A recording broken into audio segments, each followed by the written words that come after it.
Sehingga dari cerita-cerita kitab seperti ini di kitab Ihya, saya menyaksikan sendiri guru saya Kiai Haji Maimun Zubair, bapak saya mulai cerita orang-orang soleh dulu. Itu bertetangga dengan siapapun nggak masalah. Karena ada orang yang sedang fasik, sedang preman, sedang itu dibahasakan sedang. Sedang itu nggak ada jaminan kalau berakhir dengan seperti itu.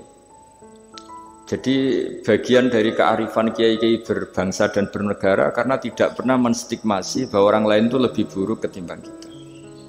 Sehingga ya kita nyaman saja.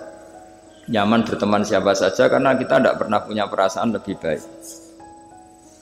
Nah, di sini kenapa para kiai itu fleksibel berteman berbagai kelompok karena tidak pernah merasa lebih baik. Atau dalam bahasa terkenalnya disebut tawaduk. Jadi ketika orang merasa lebih baik, maka akan ada keangkuhan. Keangkuhan ini melahirkan sentimen. Sentimen ini lama-lama menjadikan sosial yang nggak sehat, bisa chaos. Nah, dari pelajaran itu akhirnya kita cara bernegara, kita cara bersosialisasi itu ya nyaman-nyaman saja. Karena Allah Ta'ala itu membuat status sebenarnya itu di akhir. Disebut husnul khotimah atau su'ul khotimah. Jadi banyak di cerita orang-orang dulu, orang yang nyantri dari awal niat nyantri, nggak jadi wali. Sunan Kalijogo yang pertama kenal Sunan Bonang karena ingin garong, karena ingin begal.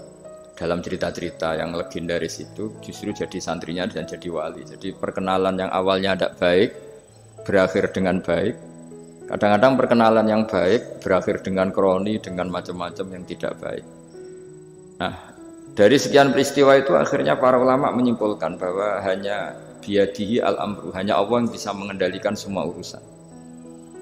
Sampai-sampai Nabi misalnya kurang berkenan sama namanya Wahsy, karena Wahsy itu pembunuh Sayyid Hamzah, paman yang paling dicintai Rasulullah.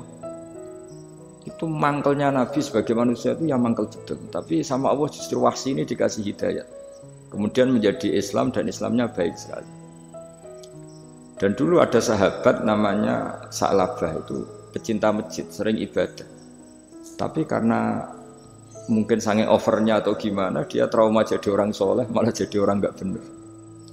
Cerita-cerita seperti ini tuh memang nggak bisa digeneralisir, nggak bisa digeneralisir untuk curiga sama orang-orang soleh. Tapi saya pastikan cerita seperti ini tuh melahirkan kearifan bahwa manusia itu akan selalu dalam tanda petik ketakutan, dalam kekhawatiran bahwa mereka tidak bisa mengakhiri hidupnya dengan baik. Sehingga di sini melahirkan kearifan, dan dari kearifan itu kita bernegara itu akan baik, karena kita tidak mungkin menstigmasi kelompok lain itu sangat buruk atau sangat bahaya atau ancaman, karena kita sama-sama punya kearifan untuk berkawan bersosialisasi.